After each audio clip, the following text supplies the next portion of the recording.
লালটু ও গবলু ছোটবেলা থেকে একে অপরের খুব ভালো বন্ধু।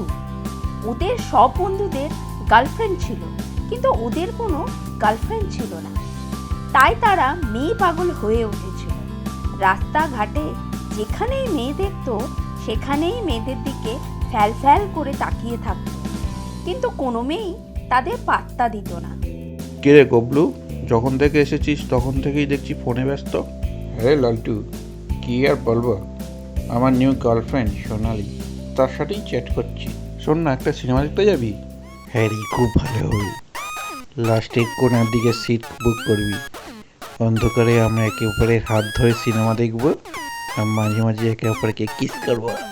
কি, তুই আমাকে কিস করবি? আমি জানতাম না তোর প্রবলেম আছে। আমি তোর কথা বলছি নাকি?